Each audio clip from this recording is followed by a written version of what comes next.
Em se tratando de enfermagem, acredito que o título mais pertinente poderia ser um longo caminho histórico da caridade ao profissionalismo. Enfim, em março, o mundo formalmente se lembra de nós mulheres. As homenagens se sucedem. Agradecemos sim. Agradeceríamos muito mais se tivéssemos mais meses de homenagens e respeito. Falando de e para mulheres e os homens que nos respeitam, eu, Margarida Maria e Carlos Dias fizemos esse vídeo, que conta a verdadeira história de luta do Dia Internacional da Mulher. Falar das mulheres me remete às reflexões da escritora francesa do século XX, Simone de Beauvoir, 1908-1986, que se questiona sobre o que é ser mulher. O próprio enunciado da pergunta sugere à autora uma primeira resposta. Para ela se definir mulher, é obrigada inicialmente a declarar que é uma mulher. O homem, por sua vez, não se apresenta como um indivíduo do sexo masculino, nem sequer teria a ideia de escrever um livro sobre a situação singular que ocupam os machos na humanidade. Simone de Beauvoir afirma ter hesitado muito tempo para escrever um livro sobre a condição de ser mulher. Além de não ser novo, o tema incomoda e até irrita. Não parece que as incontáveis tolices que lhe foram ditas ao longo dos séculos tenha realmente esclarecido a questão do ser mulher. Li essas afirmativas após ter aceitado o convite da presidente da Bradef, doutora Luciana Barizon Luquezzi, e confesso que, assim como Simone, reflito sobre minha condição de mulher, para falar das mulheres. Como me criei ouvindo o jargão, missão dada é missão cumprida, não me resta, portanto, outra opção. Nesse momento, meu trabalho e olhar enquanto pesquisadora estão centrados na trajetória das mulheres enfermeiras militares da década de 1940 e em produções acadêmicas que foram tornar possíveis a popularização da ciência. O emergir da presença de uma fala feminina em locais que eram até então proibidos ou pouco familiares. Nossas enfermeiras embarcaram para a Segunda Guerra Mundial por imposição das enfermeiras norte-americanas, que estavam cansadas, pois há 4 anos estavam trabalhando incessantemente cuidando dos feridos na guerra. Mulheres enfermeiras receberam ainda no Brasil, na Igreja da Candelária, o braçal da Cruz Vermelha, indicando neutralidade no cuidado. A voz feminina em espaços novos é uma inovação do século XIX, que muda o horizonte sonoro. É dessa forma que, na perspectiva do filósofo do iluminismo e precursor do romantismo, o escritor suíço do século XVIII, Rousseau, o mundo é sonoro, é sexuado. Por exemplo, no Nascimento era diferente anunciar é uma menina, de é um menino, porque a menina parecia ser menos desejada, consequentemente, menos valorizada. Dessa forma, pode-se compreender que os sinos badalavam por menos tempo para o batismo de uma menina, como também soavam menos para o enterro de uma mulher. Nos dias de hoje, existem muitas zonas mudas ou não ditas. Zonas mudas, essas que recebem som nos meios de comunicação diários. Certamente essas mulheres noticiadas não foram ouvidas no seu sofrimento prévio, silencioso, lembrando que o esquecimento também é memória histórica. No que se refere ao seu passado, o oceano de silêncio está ligado à partilha desigual dos traços da memória e, concomitantemente, da história. O relato histórico, por muito tempo, esqueceu as mulheres, como se elas fossem destinadas à reprodução biológica, estivessem fora daquela época ou ao menos fora do acontecimento. Por esse motivo, penso que em muitas ocasiões históricas, o injustamente denominado anônimo se refere quase sempre às mulheres. A falta de documentação sobre elas reforça esse anonimato. A lembrança de sua existência começa com a ameaça da segurança e da doença, identificando a cuidadora, papel historicamente atribuído às mulheres que se dedicam a prover, além da atenção e afeto, o conforto de mais ações que possibilitem o bem-estar, a restauração do corpo e da dignidade. Os primeiros registros encontrados e documentados cientificamente sobre cuidado relatam mulheres que desenvolviam uma atividade básica por meio de conhecimentos empíricos das práticas de saúde. Nesse sentido, as doenças e os transtornos eram tratados de diferentes formas, dependendo da cultura, religião e civilização. Esses três veículos de poder e de política foram sendo incorporados de forma inconsciente na construção de um saber. Os primeiros relatos, por sua vez, podem ser encontrados em manuais de origem religiosa, abordando itens relacionados à conduta moral, bem como cuidados realizados aos enfermos à época. A Igreja Católica, por meio do discurso das mulheres, levava sua crença e palavras de casa em casa, como um convencimento religioso imposto. Para a historiadora e professora francesa do século XX, Michelle Perrault, nascida em 18 de maio de 1928, os cuidados com o corpo do doente se colocaram como um nicho de emprego para o universo feminino, até então confiado às religiosas dos hospitais e dos asilos na Guerra da Crimeia nos anos de 1850. Nasceu um novo sistema. A britânica, estatística e fundadora da enfermagem moderna do século XIX, Florence Nightingale, de 1820 a 1910, criou serviços para levar para o exército na Guerra da Crimeia, onde a disciplina era severa. A enfermagem inglesa apelou para a classe média e buscou-se na qualificação com salários definidos, diferentemente do que ocorreu na França, onde, nos anos de 1880, Bournonville, que viveu entre 1840 e 1909, promoveu de forma radical a laicização dos hospitais, tendo como modelo as auxiliares de médicas, jovens, solteiras, que eram obrigadas a ficar em alojamento sob vigilância. O modelo da irmã religiosa pesou sobre elas. Muitas jovens se empregaram, preferindo trabalhar em hospitais em vez de casas de família. Posteriormente, Bournonville desenvolveu um seu ensino de enfermagem submisso e de inspiração religiosa católica, e as escolas particulares se inspiraram em Florence Nightingale. Assim se estabeleceu a Escola de Enfermagem de Bordeaux. Era preciso promover uma formação e obter diplomas necessários a uma qualificação reconhecida e a melhores salários, passando do serviço doméstico a uma profissão definida, aliando conhecimentos médicos e saberes sobre o corpo.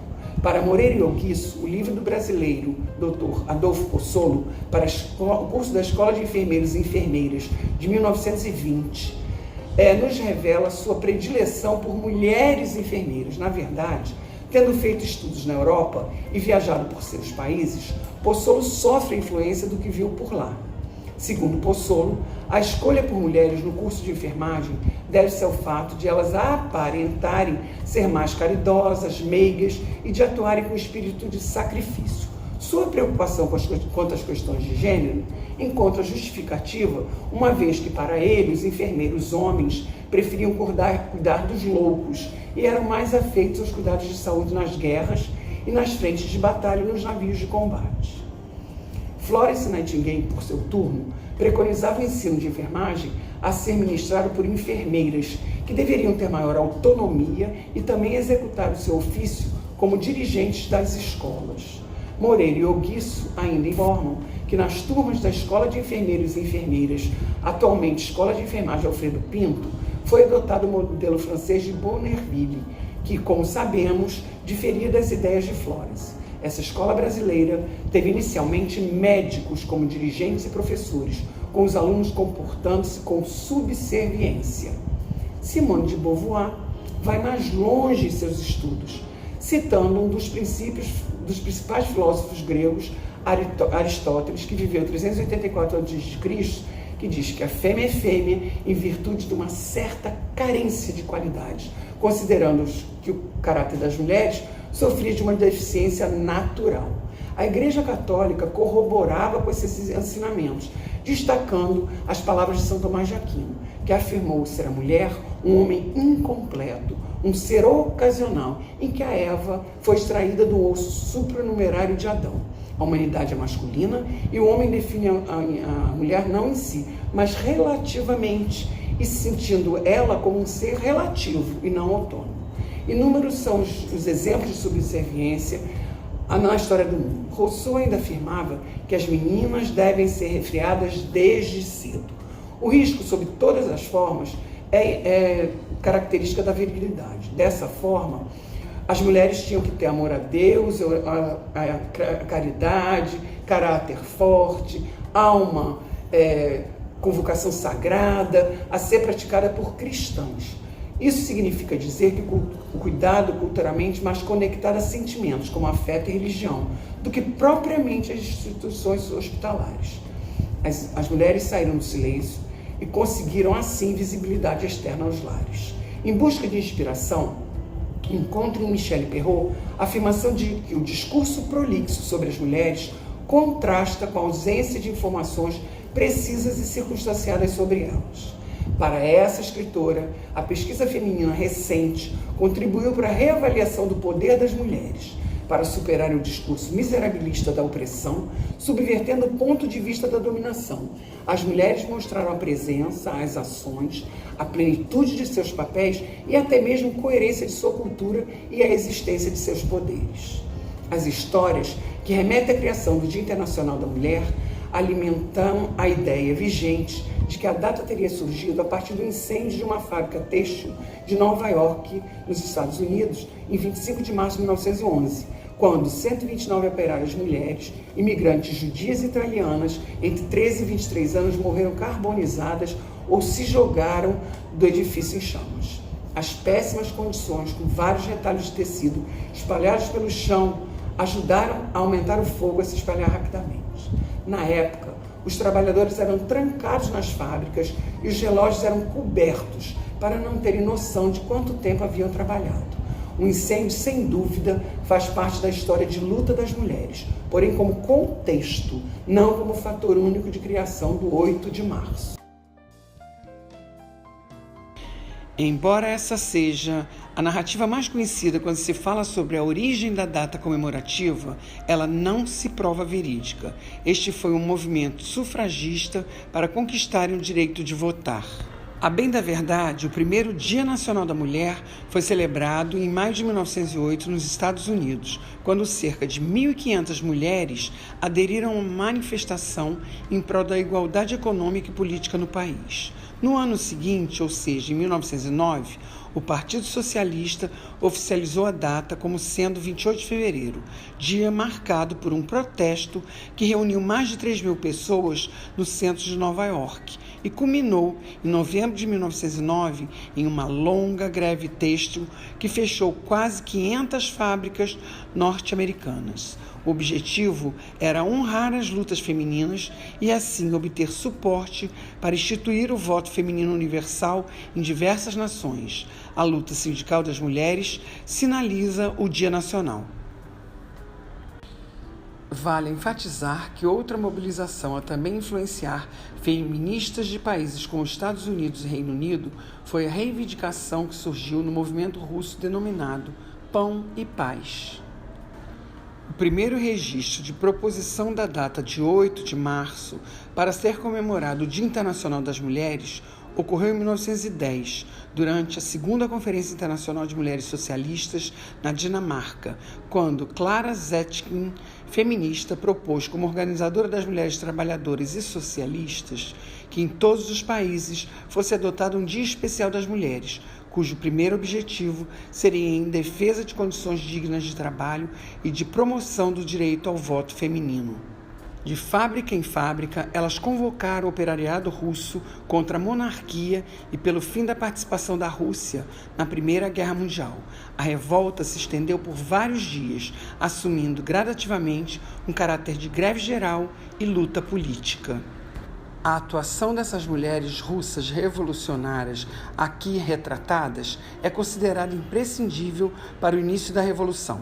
A criação de uma data anual para a celebração dos direitos da mulher foi aprovada por mais de 100 representantes de 17 países. Em fevereiro de 1917, o czar russo Nicolau II, que governou entre 1868 e 1918, foi deposto, sendo posteriormente assassinado com sua família. Em seu lugar, assumiu um governo provisório. Na ocasião, ocorreu o protesto de operárias, funcionando como estopim da Revolução Russa, ou Revolução Branca. Nessa transição entre czarismo e comunismo, em 8 de março de 1917, nas mobilizações do Dia Internacional da Mulher, aproximadamente 90.000 operárias russas saíram às ruas de São Petersburgo para pedir por pão, melhores condições de vida e pela saída da Rússia da Primeira Guerra Mundial, no já citado protesto Pão e Paz.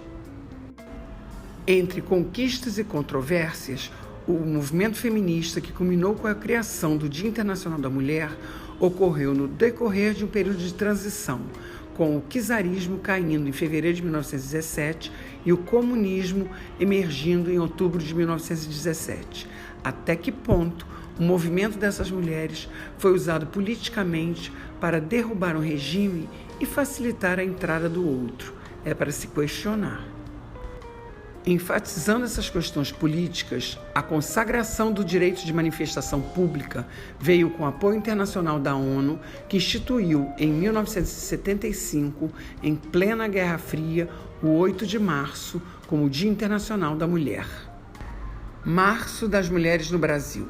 No cenário brasileiro, podemos destacar que as movimentações em prol dos direitos das mulheres surgiram em meio aos grupos anarquistas do início do século XX, que buscavam, assim como nos demais países, melhores condições de trabalho e qualidade de vida. Nas décadas de 1920 e 1930, a luta feminina ganhou força com o movimento das sufragistas, que conseguiram o direito ao voto em 1932, na Constituição promulgada pelo presidente Getúlio Vargas. Até aquele momento, o voto era somente permitido para quem soubesse ler e escrever e gozasse dos direitos civis e políticos. Possivelmente foi o fator determinante que impedia as mulheres de ganharem o direito de votar. Ao longo da década de 1930, com Getúlio Vargas como chefe do governo provisório, alguns acontecimentos passaram a reforçar a necessidade de aproveitar a força da mulher no mercado de trabalho. Ao mesmo tempo, houve uma definição quanto aos papéis que competiam à Igreja e aqueles que cabiam ao Estado. O ensino no Brasil foi se tornando leigo, o que veio a ampliar a rede pública de escolas primárias mistas, impulsionando a educação feminina. O ensino secundário para a educação das mulheres era ainda ministrado por escolas privadas católicas, favorecendo os princípios morais e religiosos em detrimento da transmissão de conhecimento científico, principalmente em relação à família, situação essa que se modificou com o entendimento por parte do Estado de que a mulher era uma força de trabalho necessária. Partindo-se deste princípio, sua função deveria ser redefinida, com ela saindo de suas funções, então voltadas exclusivamente para as atividades do lar, de modo a ampliar seus horizontes de atuação ao receber treinamento e educação. A Constituição Brasileira de 16 de julho de 1934 foi promulgada no governo Vargas, instituindo no artigo 149 a educação como direito de todos, homens e mulheres. Pode-se compreender as políticas públicas de educação da era Vargas, 1930-1945, considerando que foram parte de um conjunto de políticas sociais voltadas para a reorganização do trabalho, da família, da educação e da saúde. Possivelmente, a partir dessa determinação, concretizou-se o processo de educação feminina formal.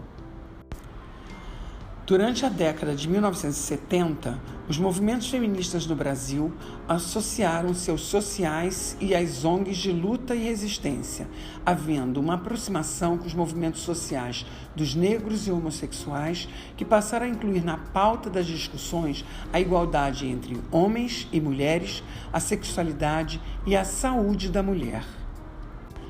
Em 1982, o feminismo passou a manter um diálogo importante com o Estado, por meio da criação do Conselho Estadual da Condição Feminina. A primeira unidade foi inaugurada no estado de São Paulo em 6 de agosto de 1985. Em 20 de agosto de 2016, o governo de São Paulo publicou no Diário Oficial uma portaria que criou a Central de Flagrante, subordinada à primeira Delegacia de Polícia de Defesa da Mulher, para funcionar 24 horas, inclusive nos finais de semana e feriados. Na dramaturgia brasileira, os seriados Malu Mulher, 1979-1980, e Quem Ama Não Mata, 1982, causaram impacto e trouxeram à baila luz para as discussões sobre as mulheres. Em relação ao magistério, profissão majoritariamente feminina, podemos dizer que foi a primeira porta de entrada no mundo do trabalho para as brasileiras. De um total de 58 ministros da Educação no Brasil, até a atualidade, só tivemos, no último governo militar, uma mulher nomeada para estar à frente do MEC, a professora Esther de Figueiredo Ferraz. Membro da Academia Paulista de Letras, ela diplomou-se em Direito com vários méritos pela conceituada Faculdade de Direito da Universidade de São Paulo. Reitores das universidades federais apoiaram a indicação de Esther de Figueiredo, destacando suas qualidades profissionais, ao mesmo tempo em que líderes feministas viam na nomeação da professora um sinal de que se abriam novos horizontes para a participação da mulher nos cargos de caráter decisório. Para Michelle Perrot, o magistério é um meio relativamente igualitário. Primeira profissão do serviço público, em 1920, foi contemplada por uma lei que obrigava a igualdade salarial. Os casais em que ambos os cônjuges exerciam a função de professores primários eram cada vez mais frequentes, seguindo o modelo do casal republicano. As professoras primárias foram as primeiras intelectuais, até mesmo mais do que as professoras do secundário.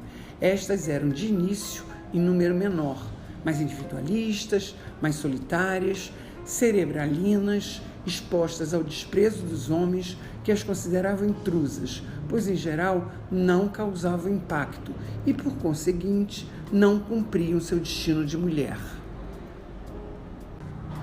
Simone de Beauvoir informa que em 1924 as estudantes prestavam concurso separado dos homens, concorrendo a cargos de menor prestígio, exceto no campo da filosofia. O liceu era a possibilidade de emprego das meninas e se assemelhava a conventos laicos, austeros, onde a vida das jovens professoras não foi muito alegre, deixando lembranças mais do que melancólicas. Na Terceira República, de 1937 a 1946, as mulheres militaram no sindicalismo e algumas tomaram partido a partir da contracepção e do aborto, frequentando inclusive tribunais. Nas universidades, as mulheres permaneceram preteridas. A primeira mulher nomeada para a Sorbonne, em Paris, foi Madame Curie, 1867-1934, que ganhou o Prêmio Nobel de Química pela descoberta e estudos em torno dos elementos rádio e polônio e o Nobel de Física pela descoberta da radioatividade, sendo a única mulher a possuir 2 prêmios Nobel. Durante muito tempo, Madame Curie teve dificuldade em ser aceita no meio acadêmico e de pesquisa, massivamente formado por homens, apesar de ser inédito seu feito de ganhar os 2 prêmios Nobel. Diversas vezes precisou publicar artigos com pseudônimos ou com apoio de seu marido. Em 1930, a Sorbonne se recusou a admitir a alemã Geneviève Bianchis, embora ela fosse superior ao seu concorrente, sob o pretexto de que a voz de uma mulher não poderia dominar o teatro de estudantes. Bianchis estudou na Sorbonne e obteve seu doutorado em 1910. Especialista nas obras de Goethe, um escritor, cientista e filósofo alemão, e nas mulheres do período do romantismo alemão. Depois da Segunda Guerra Mundial, a situação mudou e o ensino passou a ser uma profissão amplamente feminina que diziam era perfeitamente adequada à mulher, o que, convenhamos, não é necessariamente um bom sinal de relativa paridade sexual, porém é uma garantia de igualdade. Os mecanismos de composição dos governos também passam pelos acertos políticos. Uma transformação foi iniciada no sentido de aproveitar oportunidades, como, por exemplo, a eleição para diretora de escola e a inserção no cenário político, visando a empoderar as mulheres. Tais medidas foram consideradas oportunas para levar uma maior importância à representatividade feminina, bem como para empreender uma forte defesa de sua presença nos espaços públicos. O Congresso Nacional formado pelo Senado e pela Câmara, legisla sobre as matérias de competência da União mediante a elaboração de emendas constitucionais, de leis complementares e ordinárias, assim como de outros atos normativos com força de lei. Formado por maioria masculina, tem um número baixíssimo de representação feminina no legislativo, o que interfere na formação dos ministérios. A imagem de uma mão feminina amparando o globo terrestre pode ser plasticamente mais bonita, porém ainda não são mulheres que detêm o poder no mundo. Segundo dados de recente pesquisa, a proporção da participação feminina na política tem os seguintes destaques: 22 de 193 países têm uma mulher como chefe de Estado. Mulheres detêm 25,5% das duas casas legislativas brasileiras somadas. França e Canadá, os ministérios estão divididos 50-50 entre homens e mulheres. Na Finlândia, a representação feminina no parlamento é de 42%, na Suécia, de 44%. De acordo com a Pesquisa Nacional Brasileira por Amostra de Domicílios PNAD 2020, as mulheres comprovadamente possuem mais formação superior do que os homens, porém elas não ocupam nem a metade dos cargos de gestão no Brasil. Estudo divulgado pelo Instituto Brasileiro de Geografia e Estatística, o IBGE, informa que em 2013 havia 39,5% de gestoras mulheres e em 2019 esse percentual caiu para 39%. Fato é que instâncias como Secretaria de Educação e o próprio Ministério da Educação, MEC, a desigualdade entre homens e mulheres fica ainda mais clara, pois são cargos de gestão, de predominância do espaço público, lugar em que os homens foram ensinados historicamente a estar e as mulheres não. Michelle Perrot conduziu sua investigação sobre as mulheres de forma meticulosa, inserindo-as nos contextos sociais, culturais e temporais, acessando como recurso pequenos arquivos locais. Recorreu também a dados da imprensa local, a registros fotográficos e a familiares, mostrando-nos as particularidades que revestem a investigação histórica sobre as mulheres, lembrando aquilo que é fundamental para a investigação, a existência de pequenos arquivos locais e específicos. Afirma em seus escritos que procuramos os vestígios das mulheres nos arquivos. Cabe igualmente procurá-los em suas palavras, examinando materiais impressos, analisando fontes sérias e idôneas e investigando nas bibliotecas para ouvir suas vozes. É preciso abrir não somente os livros que falam a seu respeito, mas também os romances que contam sobre elas, a imaginá-las e a desvendá-las em sua essência. É necessário se aprofundar naquilo que escreveram, consultando a literatura com seus escritos desde o século XVIII, transpondo com elas os obstáculos que percorreram durante tanto tempo e que se colocaram como fator impeditivo de seu acesso à escrita, fronteira proibida do saber e da criação. Isso ficou comprovado de forma surpreendente para mim quando, em 2007, ao entregarmos o diário da Segunda Guerra Mundial da capitã enfermeira Virginia de Niemeyer Portocarrero para a custódia da Fiocruz, constatamos que não existiam registros femininos incorporados aos acervos da casa de Oswaldo Cruz.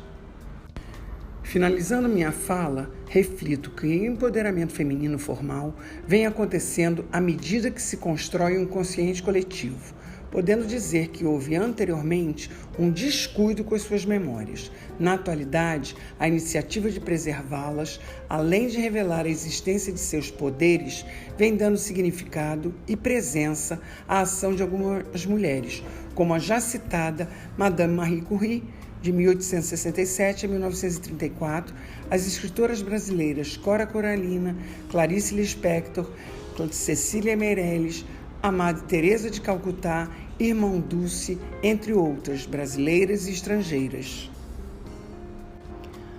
A distância entre os sexos tende a reduzir-se à medida que o modo de vida das mulheres se aproxima do dos homens. Elas fumam, bebem, trabalham, circulam, viajam, vivem e morrem quase como eles. Tal constatação sugere a que ponto a longevidade feminina divulgada não é um fato da natureza, mas de cultura e de comportamento, porque os tempos mudaram. Hoje, a divisão de tarefas no lar e nas atividades profissionais nas empresas. Como Simone de Beauvoir, sou obrigada a declarar que somos mulheres e cada vez mais fortes. A origem da data do Dia Internacional da Mulher vem sendo gradativa e propositadamente dissociada da luta das trabalhadoras da União Soviética. Na verdade, houve uma articulação histórica norte-americana para esvaziar o conteúdo do dia 8 de março, transformá-lo em uma data simbólica inofensiva e em um nicho de mercado, apagando sua origem operária. Ressalto que essa data deve ser vista como um momento de mobilização para a conquista de direitos e para discutir as discriminações e violências morais, físicas e sexuais ainda sofridas pelas mulheres, impedindo que retrocessos ameacem o que já foi alcançado em diversos países. No Dia Internacional da Mulher, reconhecimento traz respeito. Flores e presentes são gentilezas bem-vindas, mas não devem ofuscar a história de conquista de seus direitos no mundo. Penso que a data é representativa de uma era que simboliza a busca de igualdade social entre homens e mulheres, tempo em que as diferenças biológicas são respeitadas, nunca servindo de pretexto para subordinar e inferiorizar as mulheres. Grata pela atenção, deixo meus dados para quem se interessar em fazer contato. Obrigada. Algumas das referências utilizadas.